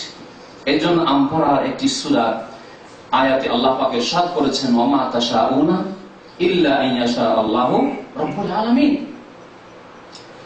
ওয়া মা তাশাউনা, তোমরা চাইতে পারো না, কিন্তু চাইছেন তো, চেয়ে এসেছেন। ইল্লা আইয়াশা আল্লাহু রাব্বুল আলামিন, তবে আল্লাহ পাক রব্বুল আলামিন যতক্ষণ না চাইবেন, যখন আল্লাহ চেয়েছেন তখন তোমাদের চাওয়ার বাস্তবায়ন হয়েছে। চেয়েছেন, অনেক সময় চেয়ে ফেল হয়ে গেছেন। এর একটা উদাহরণ দিচ্ছি। আপনি চেয়েছিলেন যে এশার নামাজ পড়তে যাব, আর ইচ্ছাও করেছিলেন, তারপরে সিঁড়ি নামছিলেন, হঠাৎ করে আছাড় খেয়ে পড়ে গেলেন, পাটা ভেঙে গেল, নামাজ পড়তে মসজিদে যেতে পারলেন না। আপনি তো চেয়েছিলেন। এখানে স্পষ্ট যে আমাদের চাওয়া আল্লাহ পাক রব্বুল আলামিনের চাওয়ার আওতাভুক্ত। আল্লাহ পাকের তৌফিক, আল্লাহ পাকের চাওয়া সবকিছুর উপরে। কেন? যদি বলেন না না না, আমরা আমাদের চাওয়াই স্বাধীন, আমাদের চাওয়ার উপর আল্লাহর চাওয়ার কোনো প্রাধান্য নেই, তাহলে আল্লাহ পাক আমাদের সামনে অপারগ হয়ে যান, যেটি কুফরি আকীদা। আপনি কি বলবেন যে আমি চেয়েছি ভালো কাজ করতে, আমাকে বাধা দিতে পারেননি আল্লাহ, আমি চেয়েছিলাম খারাপ কাজ করতে, আল্লাহ পাক বাধা দিতে পারেননি, তাহলে আল্লাহ পাক অপারগ? তাহলে ওমা কান আল্লাহু লিইউজিজাহু মিন শাই, আল্লাহ পাককে কোনো কিছু অপারগ করতে পারে না। আল্লাহ জিনদের কথা রয়েছে সূরা জিন, আল্লাহ নওজিজাল্লাহ ফিল আরদ, আল্লাহ পাক রব্বুল আলামিনকে কখনো আমরা অপারগ করতে পারি না। ওয়ালা নওজিজাহু হারাবা, আমরা পালিয়ে গিয়ে আল্লাহকে অপারগ করে দিতে পারি না, অক্ষম করে দিতে পারি না, আল্লাহ আমাদেরকে ধরতে পারলো না। কিন্তু সরকারকে পাচ্ছেন, অনেকে কাজ করছিলেন, রিয়াজে দামামে কাজ করছেন, অপরাধ করে চলে এসেছেন, জিদ্দা দিয়ে টান দিয়ে দেশে চলে গেলেন, সৌদি সরকার ধরতে পারলো না। বহু ঘটনা ঘটছে এরকম। আল্লাহ পাক রব্বুল আলামিনের পৃথিবী থেকে যাওয়া যায় না। তো তৃতীয় স্তরের কথা বলছিলাম, যে তাকদীরের স্তরের তৃতীয় স্তর হচ্ছে আল্লাহ পাকের চাওয়া। আল্লাহ পাক তৃতীয় স্তরে চেয়েছেন, যা চেয়েছেন, যখন চেয়েছেন, যতটা চেয়েছেন তা পেয়েছেন। আল্লাহ পাক আমার জন্য যা চেয়েছেন তাই পেয়েছেন, আপনার জন্য যা চেয়েছেন তার। আমার আরেক মামা ছিল, আমার এক চাচা ছিল, যারা বড় আমার আব্বার চাইতে, তারা চাইতেন না একে ডাক্তার বানাবো, না হয় ইঞ্জিনিয়ার বানাবো। আল্লাহ পাক চাননি, অনেক চেষ্টা করেছে তারা। আমার আব্বা বলছেন না এক আলিম। ওমা তাশাউনা ইল্লা আইয়াশা আল্লাহ রাব্বুল আলামিন। এইরকম আপনাদের প্রত্যেকের লাইফে এইরকম দৃষ্টান্ত রয়েছে। তো এই ছিল তৃতীয় স্তর, চাওয়ার কথা। চতুর্থ স্তর হচ্ছে আল্লাহ পাক রব্বুল আলামিন প্রত্যেক বস্তুকে, প্রত্যেক ব্যক্তিকে সৃষ্টি করেছেন, চেয়ে সৃষ্টি করেছেন। চেয়েছেন আজকে সৃষ্টি করবো এত লোক, আল্লাহ সৃষ্টি করেছেন। এত ছাগল গরু সৃষ্টি করেছেন, এত জিন সৃষ্টি আল্লাহ পাক সৃষ্টি করেছেন, এত মালায়েকা ফেরেশতা সৃষ্টি আল্লাহ পাক সৃষ্টি করেছেন। আল্লাহ পাকের সৃষ্টির উপর বিশ্বাস। আল্লাহ পাক প্রত্যেক বস্তু, প্রত্যেক ব্যক্তিকে আল্লাহ পাক সৃষ্টি করেছেন, এমনকি প্রত্যেক ব্যক্তির কর্মকে আল্লাহ পাক সৃষ্টি করেছেন। ইব্রাহিম আলাইহিস সালামের ঘটনা উল্লেখ করতে গিয়ে কোরআনে কারীমে আল্লাহ পাক ইরশাদ করেছেন, ওয়াল্লাহু খালাকাকুম ওয়া মা তা'মালুন। ইব্রাহিম আলাইহিস সালাম জাতিকে সম্বোধন করে বলছেন, আল্লাহ তোমাদেরকে সৃষ্টি করেছেন এবং ওয়া মা তা'মালুন, যা তোমরা কর্ম করো, যে নামাজ পড়লে এটা আল্লাহ সৃষ্টি করেছেন, অপরাধ করলে, অন্যায় কাজ করলে আল্লাহ সৃষ্টি করেছেন। আল্লাহ পাক রব্বুল আলামিন যেন খেলা ঘরে দেখিয়ে দিচ্ছেন, ছোট ছোট বাচ্চাদেরকে খেলনা ঘরে ছেড়ে দিয়েছেন, আর তার মধ্যে দেখছেন কিছু ছেলে খুব ভদ্রভাবে খেলাধুলা করছে, আর কিছু ছেলে অভদ্র ভাঙচুর করা শুরু করেছে খেলনাগুলিকে। হ্যাঁ, তো আল্লাহ পাক রব্বুল আলামিন ওইভাবে ভালো মন্দ সবকিছুর সৃষ্টিকর্তা। কেন? যদি বলেন না না না আল্লাহ খারাপ করে সৃষ্টি, আল্লাহ সাপ সৃষ্টি করেননি, আল্লাহ বিষ সৃষ্টি করেননি, আল্লাহ পাক রব্বুল চোর ডাকাত সৃষ্টি করেননি, তাহলে সৃষ্টিকর্তা কয়জন হয়ে যায়? দুইজন হয়ে যায়। যারা বিভ্রান্ত হয়েছে, গোমরা হয়েছে এই তাকদীরের ক্ষেত্রে, তারা এইরকম সংশয়ে পড়ে গিয়ে আল্লাহ কি করে সাপ সৃষ্টি করতে পারে, আল্লাহ কি করে চোর ডাকাত সন্ত্রাসীকে সৃষ্টি করতে পারে, আল্লাহ পাক রব্বুল আলামিন কি করে ক্ষতিকর বস্তু যেগুলি সৃষ্টি করতে পারে, আল্লাহ পাক কি করে পাপকে সৃষ্টি করতে পারে। তাহলে পাপের সৃষ্টিকর্তা, খারাপ বস্তুর সৃষ্টিকর্তা এক, আর ভালো কাজের, ভালো বস্তু, ভালো ব্যক্তির সৃষ্টিকর্তা আর এক। দুই সৃষ্টিকর্তা হয়ে যায়। অগ্নি পূজকদের আকীদা ছিল, মজুস অগ্নি পূজকদের আকীদা ছিল যে আল্লাহ পাক, ওদের কাছে দুই ঈশ্বর রয়েছে। অগ্নি পূজকদের কাছে দুই ঈশ্বর রয়েছে। এক ঈশ্বর হচ্ছে খালিকুল গায়ব, ভালো কিছু সৃষ্টি করেছেন, আলো সৃষ্টি, লাইট যে সৃষ্টি করেছেন, আলো সৃষ্টি করেছেন, হচ্ছে খালিকুল গায়ব। আর অন্ধকার, খালিকুল যুলমা, অন্ধকার সৃষ্টি করেছেন, বলছে যে যে ঈশ্বর অন্ধকার সৃষ্টি করে, খারাপ জিনিস সৃষ্টি করে, নিকৃষ্ট সৃষ্টি করে, তেসরা সৃষ্টি করেছে। তাহলে দুই দেবতা বা দুই ঈশ্বরের পূজা করে অগ্নি পূজকরা। এই জন্য সালাফে সালেহিনরা বলতেন, যখন তাকদীরকে অস্বীকার করে না, তাকদীর কিছু নেই, কারণ তাকদীর যদি মানি তাহলে বলতে হয় যে আল্লাহ পাক ভালো সৃষ্টি করেছেন, মন্দ সৃষ্টি করেছেন, আল্লাহ পাক নামাজিকে সৃষ্টি করেছেন, বেনামাজিকে সৃষ্টি করেছেন, আল্লাহ পাক মুশরিক পৌত্তলিককে সৃষ্টি করেছেন, আল্লাহ পাক আল্লাহ একত্বে বিশ্বাসী যারা তাদেরকে সৃষ্টি করেছেন। কেমন কথা হলো? তাহলে আল্লাহর দোষ চেপে যায়। এই সংশয় যখন তাদের মনে ঢুকলো, তখন তারা বিভ্রান্ত, না তাকদীর কিছু নেই।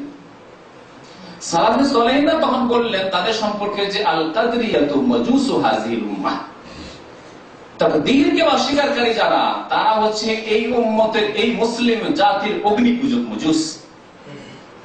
এরা অগ্নি পূজক। কারণ অগ্নি পূজকরা দুই ঈশ্বরের পূজা করে, আর যারা তাকদীরকে অস্বীকার করেছেন এই সংশয়ে যে না আল্লাহ ভালো সৃষ্টি করেছেন, মন্দ সৃষ্টি করতে পারেন, মন্দ আল্লাহ সৃষ্টি করেন। তাহলে আল্লাহ পাক রব্বুল আলামিন চতুর্থ স্তরে বলছিলাম যে সমস্ত কিছু সৃষ্টি করেছেন, মানুষের কর্ম পর্যন্ত সৃষ্টি করেছেন। আল্লাহু খালাকাকুম ওয়া মা তা'মালুন। সূরা জুমারে আল্লাহ পাক ইরশাদ করেছেন আল্লাহু খালিকু কুল্লি শাই, আল্লাহু খালিকু কুল্লি শাই, প্রত্যেক বস্তুর সৃষ্টিকর্তা আল্লাহ পাক। ভালো বস্তু হোক আর মন্দ বস্তু হোক, ভালো ব্যক্তি হোক আর মন্দ ব্যক্তি হোক, ভালো কাজ হোক আর মন্দ কাজ হোক, উন্নতি হোক আর অবনতি হোক, সবকিছু আল্লাহ পাক সৃষ্টি করেছেন। এই ছিল চারটি স্তর, যেগুলি বুঝে নেওয়া এবং সেগুলি বাস্তবায়ন করা আকীদার ক্ষেত্রে এবং এর প্রতিফলন মানুষের জীবনে ঘটবে, সেগুলি অত্যন্ত জরুরি বিষয়। তারপরে বলছেন একটি বিষয় যে আহলে সুন্নাত ওয়াল জামাত হচ্ছে মধ্যপন্থী, আর দুই দিকে দুটো দল তাকদীরের ক্ষেত্রে পথভ্রষ্ট হয়েছে, গুমরাহ হয়েছে। এই দুটি দলের নাম হচ্ছে কাদেরিয়া আর জাবরিয়া। সাহাবায়ে কেরাম, তাবেঈন, সাহাবায়ে কেরামের শেষ জামানায় এবং তাবেঈনদের শুরু জামানাতে শুরু হয় এই বিরাট শুরু হয়।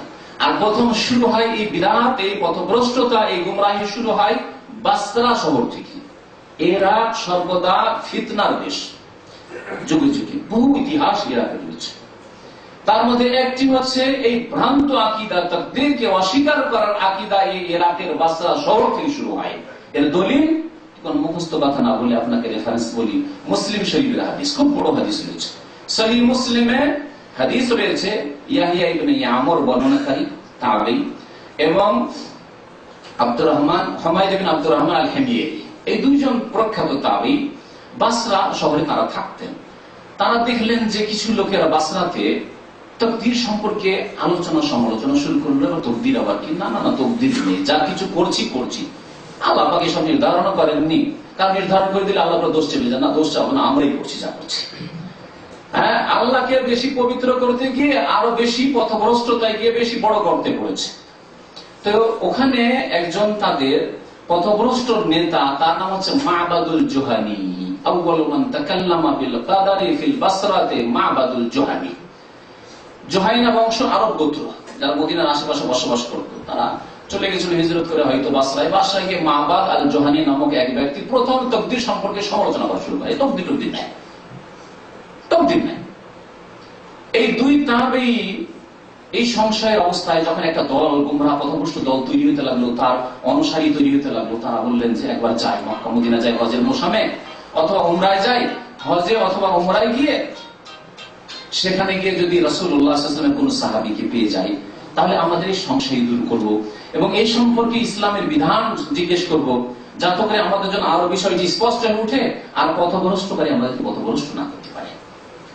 আসলেন হজের মৌসুমে, আসার পরে বলছেন যে মসজিদ হারামে প্রবেশ করতে যাচ্ছিলাম, ওই সময় আব্দুল্লাহ বিন উমর ইবনে খাত্তাব রাদিয়াল্লাহু তাআলা আনহু, দ্বিতীয় খলিফা আমিরুল মুমিনিন ওমরের ছেলে আব্দুল্লাহ রাদিয়াল্লাহু তাআলা আনহু আজমাইন, প্রখ্যাত সাহাবী এবং সাহাবায়ে কেরামদের মধ্যে অত্যন্ত উচ্চ পর্যায়ের সাহাবী ছিলেন। এত উচ্চ পর্যায়ের সাহাবী ছিলেন যে ওমর রাদিয়াল্লাহু তাআলা আনহু যখন খেলাফতের দায়িত্ব 6 জনের ন্যস্ত করে গেলেন যে আপনারা শুরা কমিটির মাধ্যমে একজনকে বাছাই করবেন, তখন অনেকের মত ছিল যে না, তার ছেলে আব্দুল্লাহকে খলিফা বানানো হোক, খলিফা ওমরের পরে আব্দুল্লাহ হোক। কিন্তু এই রাস্তা অত্যন্ত সততার কারণে, অত্যন্ত সততা জায়েজ ছিল তার জন্য, কিন্তু অধিক সততা এবং সতর্কতার কারণে তিনি এই রাস্তা বন্ধ করে দিয়ে চলে গেছিলেন।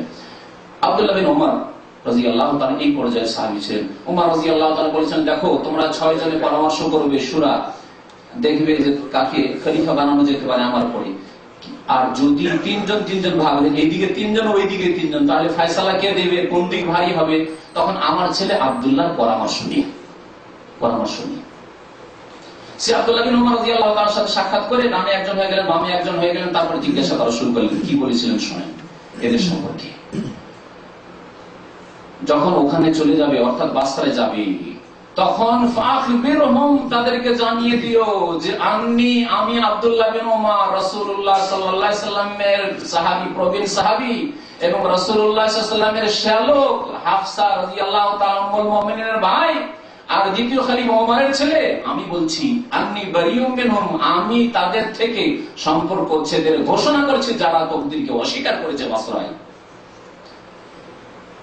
ওয়া ইন্নাহুম বুরাউ মিন্নী, এবং আমার সাথে তাদের কোনো সম্পর্ক নেই, আমার সম্পর্ক তাদের সাথে নেই, তাদের সম্পর্ক আমার সাথে নেই। আর জানিয়ে দেবে ওয়াল্লাযী নাফসু আব্দুল্লাহ বিন উমর বিয়াদিহি, সেই আল্লাহর কসম করে বলছি, শপথ করে বলছি, যার হাতে আব্দুল্লাহ বিন উমরের প্রাণ রয়েছে, লাউ আন্না লি আহাদিহিম মিসলা উহুদিন যাহাবান, যদি তাদের কারো উহুদ পাহাড়ের সমপরিমাণ স্বর্ণ থাকে, সুম্মা আনফাকাহু, তারপরে তা আল্লাহর রাস্তায় ব্যয় করে দেয়, সাদকা করে দিল, দান করে দিল, ওয়াকফ করে দিল, উহুদ পাহাড়ের সমান ধন সম্পদ, টাকা পয়সা, ডলার, রিয়াল যদি থাকে, আর যদি তার আল্লাহর রাহে দান করে দেয়, মা কাবিলাহুল্লাহু মিনহুম হাত্তা ইউমিনু বিল কদর, আল্লাহ পাক কবুল করবেন না যতক্ষণ পর্যন্ত তাকদীরের প্রতি ঈমান না নিয়ে আসে, বিশ্বাস না করে। আমি বলছি। তারপরে রাসূলুল্লাহ সাল্লাল্লাহু আলাইহি ওয়াসাল্লামের প্রসিদ্ধ হাদিস, জিবরাইল আলাইহিস সালামের হাদিস, যে বলে প্রসিদ্ধ সেই হাদিস উল্লেখ করলেন, তাতে যে 5টি প্রশ্ন শুরুতে বলছিলাম তার একটি, রাসূলুল্লাহ সাল্লাল্লাহু আলাইহি ওয়াসাল্লাম বললেন, যখন জিজ্ঞাসা হলো যে আখবিরনি আনিল ঈমান, জিবরাইল আলাইহিস সালাম জিজ্ঞেস করলেন যে ঈমান সম্পর্কে আপনি বলুন তো দেখি। বলেন আল ঈমান আন তুমিনা বিল্লাহি ওয়া মালাইকাতিহি ওয়া কুতুবিহি ওয়া রাসূলিহি ওয়াল ইয়াউমিল আখিরি ওয়াল কদরি খাইরিহি ওয়া শাররিহি। তো এই পথভ্রষ্ট ফিরকার এক ফিরকা হচ্ছে কাদেরিয়া, যারা তকদিরকে অস্বীকার করেছে, তকদির কিছু নেই, তকদির নেই, আমরা যা করছি তাই হচ্ছে, আল্লাহ পাক কিছু লিখেও রাখেননি, আর আল্লাহ পাক আমাদের জন্য কিছু নির্ধারণ করেননি, যে যেমন মেহনত পরিশ্রম করছে তাই পাচ্ছে। দিনের ক্ষেত্রে হোক অথবা দুনিয়ার ক্ষেত্রে হোক, রুজি রোজগারের ক্ষেত্রে হোক, পার্থিব ক্ষেত্রে হোক অথবা ধর্মীয় ক্ষেত্রে হোক। আর একদম বাম দিকে জাবরিয়া, জাবর মানে জবরদস্তি, আমরা যে জবরদস্তি বলি বাংলাতে, শব্দটির একটা অংশ আরবি, জাবর মানে বাধ্য করা কাউকে। তো তারা বলছেন না না, মানুষ হচ্ছে মজবুর, বাধ্য, মানুষ হাত পা বাঁধা। তারা বলেছে আল ইনসানু কাল জামাল, এই একটি পথভ্রষ্ট ফিরকা, তাদের পরে রিয়াকশন হলো, এরা বলো তকদির নেই, আর ওরা বলে না সব কিছুই তকদির আছে। এমন তকদির আছে যে আমাদের হাত পা বেঁধে দেওয়া আছে, আমাদের আর করার কিছুই নেই। ভাগ্যে যদি রুজি থাকে তাহলে বাংলাদেশে শুয়ে থাকলেও সৌদি আরবের রিয়াল পাবো। কেউ বলে তো কি বলবেন, তাকে পাগল বলবেন না? হ্যাঁ, ভাগ্যে যদি রিয়াল থাকে তো পাসপোর্টেরও প্রয়োজন নাই, ভিসারও প্রয়োজন নাই, ঢাকা আসারও প্রয়োজন নাই, দূতাবাসে যাওয়ারও প্রয়োজন নাই, এজেন্ট ধরারও প্রয়োজন নাই। আমার পল্লী গ্রামে শুয়ে থাকলে আমার রিয়াল ঘরে চলে আসে, এটা রিয়া। আর ভাগ্যে যদি জান্নাত থাকে তাহলে নামাজ রোজা করি আর না করি, আর দিন করি আর না করি, জান্নাত পাবোই পাবো। আর ভাগ্য যদি খারাপ থাকে, আর যদি জাহান্নাম থাকে, নামাজ রোজা সেজদা যতই কিছুই করি কিছুই হবে না, জান্নাত। এইভাবে আমাদের করণীয় কিছুই নেই, বাধ্য। মনে রাখবেন, তাকদীর আল্লাহ পাকের লিখে রাখা মানে কর্মহীনতা না, যে তাকদীরের ভরসা করবেন। আল্লাহ পাক তার সাথে সাথে বলেছেন কোলে আমালু, আল্লাহ পাক বলছেন নবীকে যে হে নবী, তাদেরকে বলো যে তোমরা আমল করো, কর্ম করো, কর্ম করো। আল্লাহ আমল করতে বলেছেন, আমালু ফাসায়ারাল্লাহু আমালাকুম, আল্লাহ পাক তোমাদের কর্ম দেখতে চান।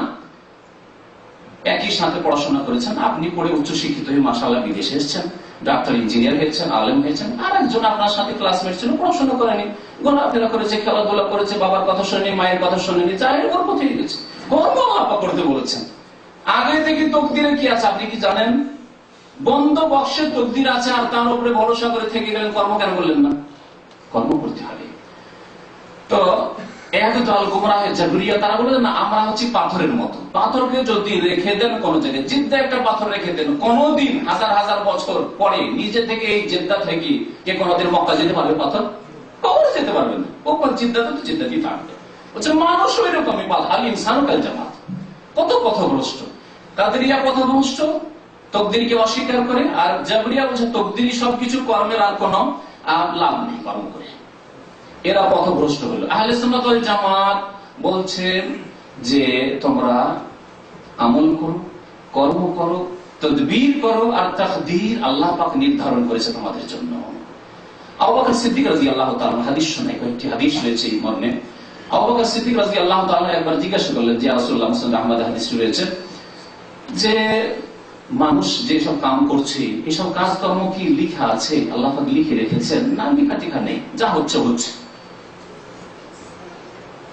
রাসূলুল্লাহ সাল্লাল্লাহু আলাইহি ওয়াসাল্লাম বললেন যে না, আমরুন কাদ ফুরিগা মিনহু, আল্লাহ পাক লিখা থেকে ফারিগ হয়ে গেছেন, আল্লাহ লিখে রেখেছেন। তখন আবু বকর সিদ্দিক, এই উম্মতের শ্রেষ্ঠ ব্যক্তি, রাসূলুল্লাহ সাল্লাল্লাহু আলাইহি ওয়াসাল্লামের পরে যার স্থানে এই উম্মতে সিদ্দিক আকবর, প্রথম খলিফা রাশিদ, বলছেন ফাফিমাল আমাল ইয়া রাসূলুল্লাহ, তাহলে আমল করে লাভ কি? এই প্রশ্ন তিনি করেছিলেন, উত্তর কি এসেছিল শুনুন, সেই উত্তর আপনার জন্য যথেষ্ট। যে উত্তর আবু বকর সিদ্দিকের জন্য যথেষ্ট হয়েছে, 1,24,000 সাহাবায়ে কেরামের জন্য যথেষ্ট হয়েছে, সেই উত্তর আপনার জন্য আমার জন্য যথেষ্ট। তাহলে আমল করে লাভ হবে কিছু? বললেন রাসূলুল্লাহ সাল্লাল্লাহু আলাইহি ওয়াসাল্লাম, এ মালু, কর্ম করো, আমল করো, নামাজ পড়ো, রোজা রাখো, যাকাত দাও, মাতা পিতার সেবা করো, জনকল্যাণমূলক কাজ করো, সততা অবলম্বন করো, বিশ্বস্ত হও, খেয়ানত করিও না, বেঈমানি করিও না, আত্মসাৎ করিও না, নামাজ ছাড়িও না, শিরক করিও না, কুফরি করিও না। আমল করো ধর্মীয় ক্ষেত্রে, দুনিয়ার ক্ষেত্রে কর্ম করো, পড়াশোনা করো, মেহনত করো, পরিশ্রম করো, রুজি রোজগারের জন্য চেষ্টা করো, ব্যবসা করো, না হয় চাকরি করো, বিদেশ যাওয়ার চেষ্টা করো, এ মালু, কাম করো, কাজ করো। ফাকুল্লুন মুয়াসসারুন লিমা খুলিকা লাহ, কারণ প্রত্যেকের জন্য সহজ করে দেওয়া, এই পয়েন্টটা অত্যন্ত গুরুত্বপূর্ণ, মনে রাখবেন। প্রত্যেকের জন্য সহজ করে দেওয়া হবে যার জন্য তাকে সৃষ্টি করা হয়েছে। আপনাকে জন্য বিদেশি রুজির জন্য সৃষ্টি করা হয়ে থাকে, তাহলে এই রাস্তা আল্লাহ সুগম করে দেবেন। চেষ্টা করেন, একটু হরকত করেন তো বরকত বেরোবে। হরকত করে গ্রাম থেকে সিটিতে ঢাকা আসলেন, আর একটা ভিসার জন্য চেষ্টা করলেন, চট করে ভাগ্যে থাকে সামনে চলে আসলো একটা ভিসা, আর আসলেন এখানে মাশাআল্লাহ ভালো একটা কফিল পেয়ে গেলেন, কোম্পানি পেয়ে গেলেন। আর যদি তকদির খারাপ থাকে, তাহলে মেহনত করবেন, হয়তো মেহনত কাজে আসবে না। কাজ করতে হবে, বসে থাকলে হবে না, কাজ করতে বলা হয়েছে। তো এই তাকদীর সম্পর্কে দুটি দল পথভ্রষ্ট হয়েছে, আহলে সুন্নাত ওয়াল জামাত মধ্যপন্থী, কর্ম করতে হবে এবং তাকদীর আল্লাহ পাকের পক্ষ থেকে লেখা রয়েছে। আল্লাহ পাক রব্বুল আলামিনের এই তাকদীর, আপনার তাকদীরকে ভালো করার জন্য অথবা ভালো তাকদীর পর্যন্ত পৌঁছার জন্য কাজ করতে আল্লাহ পাক বলেছেন। কাজ করা, আর এটি অনুভূত বিষয় যে আল্লাহ পাক তাকদীরও লিখে রেখেছেন, আর আমরা আমাদের অনুভূতি বলছে যে আমাদের স্বাধীনতা রয়েছে, স্বাধীনভাবে নামাজ পড়ছি, স্বাধীনভাবে কর্ম করছি, স্বাধীনভাবে আমি মেহনত করছি, পরিশ্রম করছি, এই ব্যবসা করলাম, এই করলাম। একটি উদাহরণ দিই, তাকদীরকে বোঝাবার জন্য একটি উদাহরণ দিই, কারণ সময় হয়তো শেষ হয়ে আসছে মনে হয়। একটা পার্থিব উদাহরণ দিচ্ছি, ভালো করে স্পষ্ট হবে। আজকাল ভালো ভালো ডাক্তার হয়েছে, যেসব ডাক্তার যেটা ক্যান্সারের রোগী যদি থাকে অথবা এরকম জটিল রোগ, যেগুলি জটিল ব্যাধি, বলে দিচ্ছে যে আর চিকিৎসা করে লাভ নেই, 6 মাস থেকে ভালো করে যা খাওয়ার খাইয়ে নেন, বা 1 মাস যা খাওয়াবেন খাইয়ে নেন, লাভ নেই চিকিৎসা করে, টাকা পয়সা লস করে লাভ নেই, 5 লাখ 10 লাখ টাকা খরচ করবেন, কোনো লাভ হবে না। আপনি এই বিশেষজ্ঞ ভালো ডাক্তারের কথার উপর ভরসা করে নিয়ে যে ভালো কাজ চিকিৎসা করে লাভ নেই, ভালো ডাক্তার বলেছে। তারপরে দেখা গেল ঠিক 1 মাস বলেছে, 1 মাসের মধ্যেই মারা গেল লোকটি। 6 মাস বলেছে, 6 মাসের মধ্যে লোকটি মারা গেল। বলেন, আপনাদেরকে জিজ্ঞাসা করেছি, এই ডাক্তারের প্রশংসা করবেন না দুর্নাম করবেন? প্রশংসা করবেন। বরং শুধু প্রশংসা না, এলাকাতে আপনি অ্যাডভার্টাইজ করে বেড়াবেন, ঘোষণা করবেন যে আমার আব্বা এরকম অসুস্থ হয়েছিলেন, এমন ভালো ডাক্তারের কাছে গিয়েছিলাম যে সেই ডাক্তার 1 মাস বলেছে, ভাই 1 মাসে 31 দিনও হইল না, 1 মাসের মধ্যে মারা গেছে। 6 মাস বলেছে, 6 মাসে 7 মাসও হইল না। কত যে প্রশংসা। আর সবাইকে বলবেন যাও, যদি চিকিৎসা করা যায় জটিল রোগ, তো ওই ডাক্তার কাছে চলে যাও। আজকাল মহিলাদের গর্ভধারণের ক্ষেত্রে বলে দিচ্ছে যে অমুক তারিখে বাচ্চা ভূমিষ্ঠ হবে, আর সেই দিনে যদি হয়ে যায়, 2 দিন 1 দিন আগে পরে বা সেই দিনে যদি হয়ে যায়, তাহলে সেই ডাক্তার প্রশংসা শেষ নেই। কত ভালো লেডি ডক্টর, তাই না? যে দিনের কথা বলেছে, ডেট দিয়েছে, সেই দিনে আমার ছেলে ভূমিষ্ঠ হয়েছে, মেয়ে ভূমিষ্ঠ হয়ে গেছে, কত প্রশংসা করছেন। আর যদি 2 মাস 4 মাস এদিক ওদিক হয়ে যায়, বলেছিল মে মাসে আর চলে গেল জুলাই মাসে, তাহলে কি বলবেন? ডাক্তার ভালো না। আল্লাহ পাক রব্বুল আলামিনের জন্য উত্তম দৃষ্টান্ত। আল্লাহ পাক রব্বুল বলেছেন যে আব্দুর রহমান, তুমি 60 বছর বয়স পাবে, আর 21শ শতাব্দীতে এতদিন বাঁচবে, জন্ম হবে বাংলাদেশে, সৌদি আরবে চাকরি করবে, ব্যবসা করবে, এতটা শিক্ষিত হবে, তারপর এই অবস্থায় তুমি মারা যাবে। আল্লাহ পাক লিখে রেখেছেন, জানেন, লিখে রেখেছেন লৌহে মাহফুজে। আল্লাহ প্রশংসা করবেন না বদনাম করবে? বলুন আলহামদুলিল্লাহ বলবে। অসহায় সৃষ্টি ওই ডাক্তার হ্যাঁ, যে সামান্য সায়েন্স পড়েছে তার প্রশংসা করছেন, আর ডাক্তারের সৃষ্টিকর্তা আল্লাহ খালিক কুল্লি শাই তার প্রশংসা করবেন না যে আল্লাহ তুমি কত জানো, আল্লাহ যে সবকিছু তুমি লিখে রেখেছো, আর যেমন তুমি জানো তেমনই হয়েছে, একটু এদিক ওদিক হেরফের হয়নি। আল্লাহ তাকে শুকরিয়া আদায় করবেন। এইভাবে তাকদীরকে বুঝতে হবে। এছাড়া তাকদীর সম্পর্কে আরো বেশ কিছু বিষয় ছিল, সেদিকে এগিয়ে যাচ্ছেন, সময় শেষ হয়ে গেছে। তাকদীরের প্রতি ঈমান যদি থাকে তার বেশ কিছু ফলাফল রয়েছে। পার্থিব জগতে আখিরাতের ফল তো অবশ্যই রয়েছে, যে তাকদীরের প্রতি বিশ্বাস ছাড়া জান্নাত পাওয়া যাবে না। আল্লাহ পাক কোনো ইবাদত বন্দেগী কবুল করবে না যে ব্যক্তি তাকদীরে বিশ্বাসী নয়। কিন্তু দুনিয়াতেও এর ফায়দা রয়েছে। তাকদীরের প্রতি যদি বিশ্বাস থাকে, ভালো মন্দ যা কিছু আল্লাহ পাকের পক্ষ থেকে, আমাকে আমার কর্ম চালিয়ে যেতে হবে, কর্ম চালিয়ে যেতে হবে।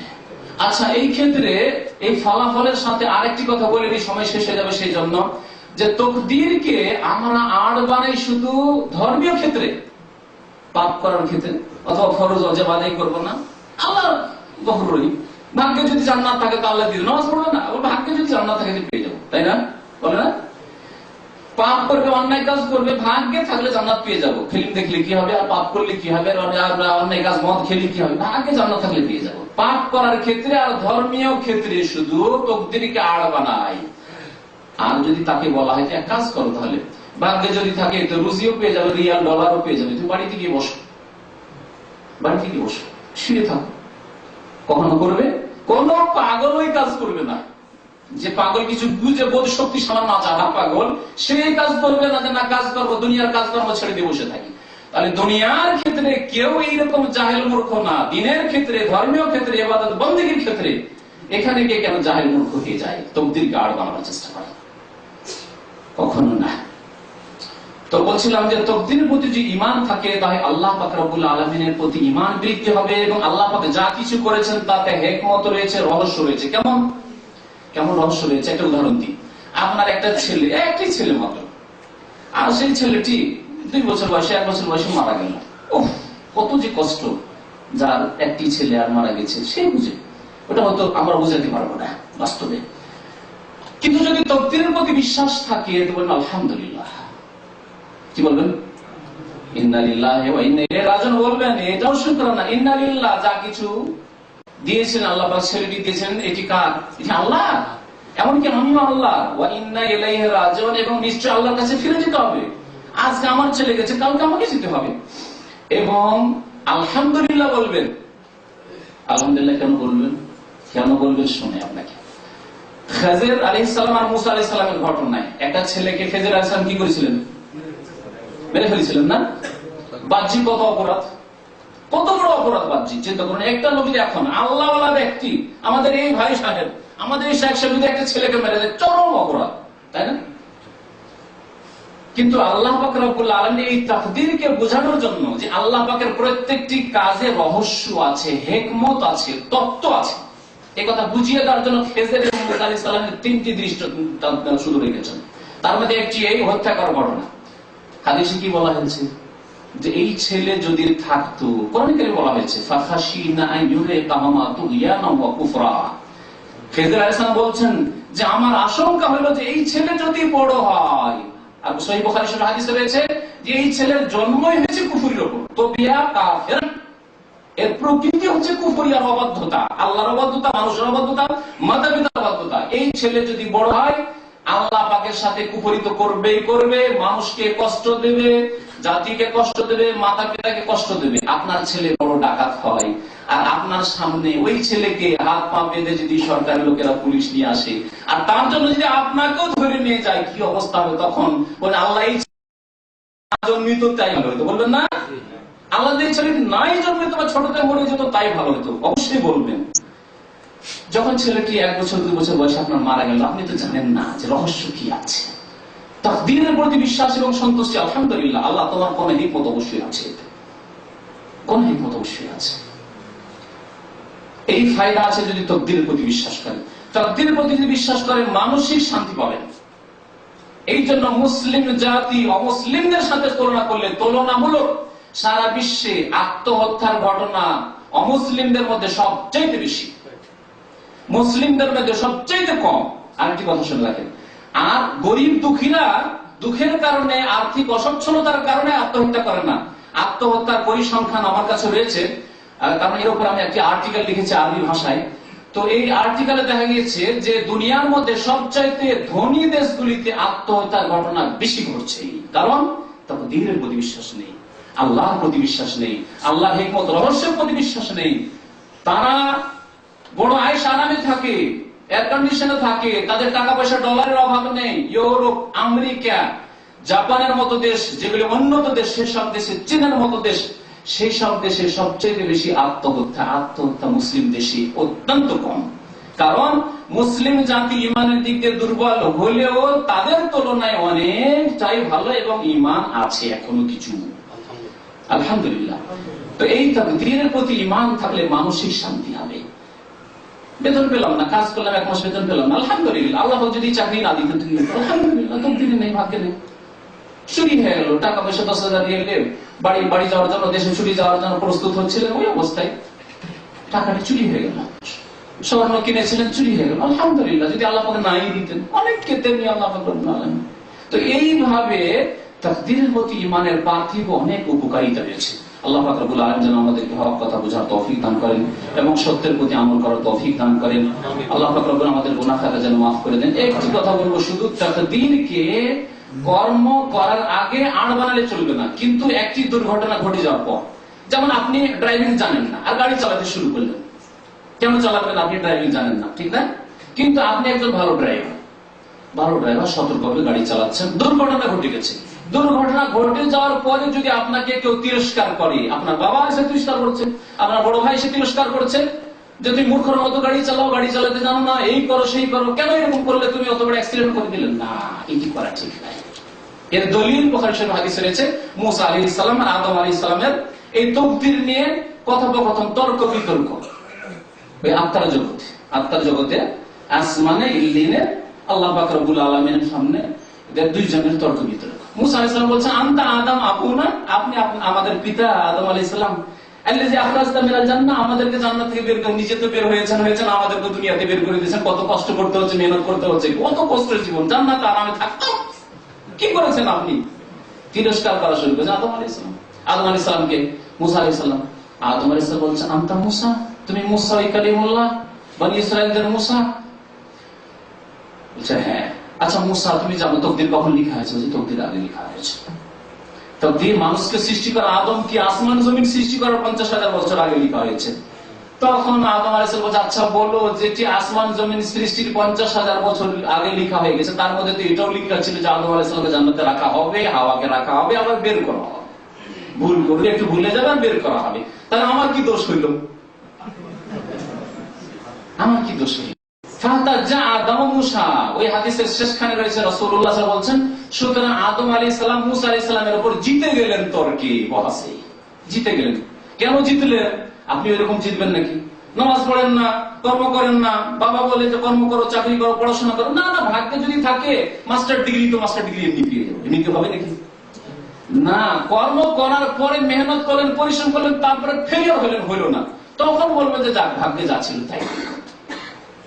যেহেতু আদম আলাইহিস সালামের ঘটনা ঘটে গেছে, তারপরে তাকে তিরস্কার করছেন মুসা আলাইহিস সালাম, সেই জন্য আদম আলাইহিস সালাম জিতে গেলেন। কিন্তু যদি আদম আলাইহিস সালাম জান্নাতে থাকাকালীন বলতেন যে না না, আমি ভুল করবো, তাকদীরে থাকলে জান্নাতে ফিরে আসবো, না হইলে যাওয়া হবে, তাহলে উচিত হইতো না মোটেই। জি, তো আশা করি কথাটি স্পষ্ট। তাকদীরকে আড় বানানো যাবে না। তবে তাকদীরকে কখন আড় বানাবে? যখন একটা মুসিবত ঘটে গেছে, বললেন কাদ্দারাল্লাহু ওয়া মা শাআ ফাআল। নবী করিম সাল্লাল্লাহু আলাইহি ওয়াসাল্লাম বলেছেন, তাকদীরে অঘটন ঘটে গেছে, দুর্ঘটনা চলে এসেছে, বলবেন আল্লাহ পাক যা ইচ্ছা করেছেন তাই হয়েছে, আমি আমার চেষ্টা করেছি, আমি আমার কর্মে কোনো ত্রুটি করিনি, কাদ্দারাল্লাহু ওয়া মা শাআ ফাআল। আর যদি কোনো আপনজন ইন্তেকাল করে বা কোনো হতাহত হয়, কোনো কষ্টদায়ক কিছু আসে, বলি ইন্না লিল্লাহি মা আখাযা ওয়া লাহু মা আতা ওয়া কুল্লু শাইইন ইনদাহু বিআজালিন মুসাম্মা। যেমন নবী করিম সাল্লাল্লাহু আলাইহি ওয়াসাল্লাম বলেছেন, আল্লাহ পাক রব্বুল আলামিন যেন আমাদের গুনাহ খাতা মাফ করে দেন, নেক আমলের তৌফিক দান করেন। আল্লাহ পাক রব্বুল আলামিন যেসব কথা বিশ্বাস করতে বলেছেন, সেসব কথার প্রতি বিশ্বাস করার, ঈমান নিয়ে আসার যেন তৌফিক দান করেন। আল্লাহ পাক রব্বুল আলামিন আমাদেরকে বিভ্রান্তি, গুমরাহি থেকে বেঁচে থাকার যেন তৌফিক দান করেন। তাকদীর পরিবর্তন কিভাবে হয়? হ্যাঁ, আরেকটি বিষয় থেকে গেছে, তাকদীর পরিবর্তন হয় কিনা।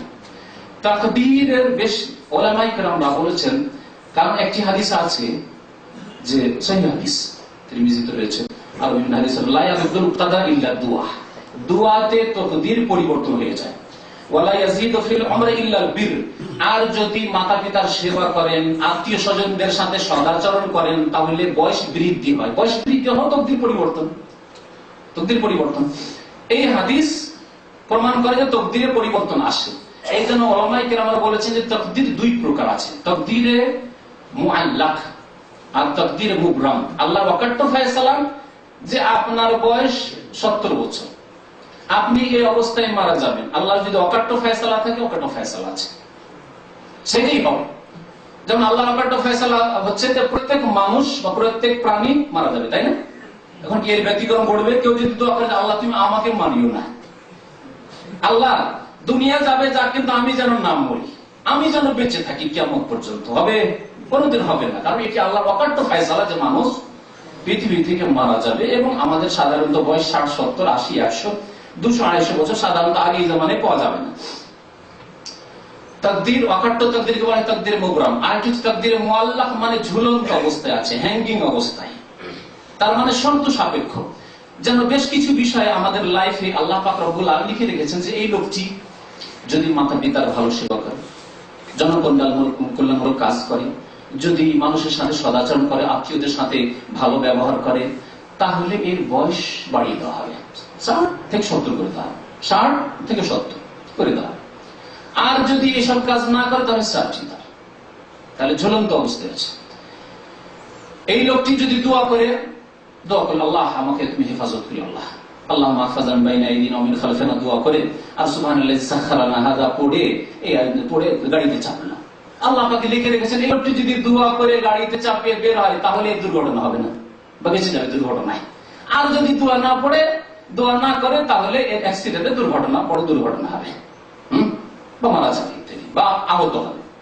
একে বলা হয় তাকদীর মুআল্লাক, লা ইয়ারুদ্দুল কাদরা ইল্লা দুআতে তাকদীর পরিবর্তন হতে পারে। এই ধরনের তাকদীর পরিবর্তন হতে পারে যেগুলিকে আল্লাহ ঝুলন্ত অবস্থায় শর্ত সাপেক্ষ রেখেছেন, যদি এরকম করেন হবে।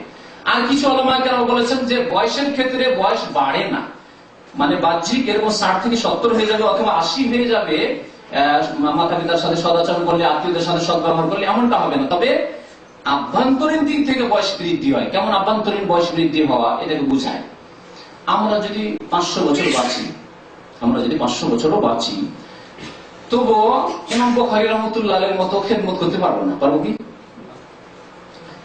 ইমাম আবু হানিফা রাহমাতুল্লাহ আলাইহি 80 হিজরি থেকে শুরু করে 150 হিজরি পর্যন্ত কতদিন হয়? 70 বছর। 70 বছরের যে কাজটি করেছেন, আপনি কি ভাবতে পারেন যে আমরা 200-300 বছর করতে পারবো? তো একে বলা হয় আভ্যন্তরীণ তাকদীরে বৃদ্ধি হওয়া। লা ইয়ারুদ্দুল কাদরা ইল্লা দুআ, বা ওয়ালা ইয়াজিদুল ফিল আমরি ইল্লা বির। নেক কাজ করলে, সৎ কাজ করলে যে বয়স বেড়ে যায়, মানে আভ্যন্তরীণ দিক দিয়ে। আমি 50 বছরে যে কাজটি করলাম, আর একটা আমার ক্লাসমেট আছে এখনো সে ওই প্রাইমারি সেকশনে শিক্ষকতা করছে, এরকম। আবার আমার যদি কেউ বেড়ে গেছে, আমি 100 বছর ওই কাজটি করতে পারবো, সে 50 বছরে করে গেছে, হতে পারে। এটি হচ্ছে তাকদীরের মধ্যে বরকত বা তাকদীরের পরিবর্তন এক ধরনের, আর এটা বাস্তব, এটা হচ্ছে। তো এইভাবে তাকদীরের পরিবর্তন হতে পারে। আর যেগুলো অকাট্য তাকদীর, সেগুলি তাকদীরের পরিবর্তন হয় না। আল্লাহ পাক যেন বোঝার তৌফিক দান করেন, আমল করার তৌফিক দান করেন। সাল্লাল্লাহু আলা নবিয়িনা মুহাম্মদ ওয়া আলা আলিহি ওয়া সাহবিহি আজমাইন। আমাদের সম্মানিত মেহমানকে আমি শুভেচ্ছা জানাচ্ছি এবং অভিনন্দন জানাচ্ছি। আল্লাহ পাক যেন তাকে নেক আমলে তৌফিক দান করেন। আল্লাহ পাক যেন তার কদমে কদমে পদে পদে নেকি দান করেন। আল্লাহ পাক যেন তার আমাদের এই পবিত্র অনুষ্ঠানে হাজির হওয়াকে আল্লাহ পাক যেন কবুল করেন, এবং আল্লাহ পাক যেন তার দ্বারা ইসলামের, দেশের, জাতির যেন সেবা নেন। সুবহান রাব্বিকা রাব্বিল ইজ্জাতি আম্মা ইয়াসিফুন ওয়া সালামুন আলাল মুরসালিন ওয়ালহামদুলিল্লাহি রাব্বিল আলামিন।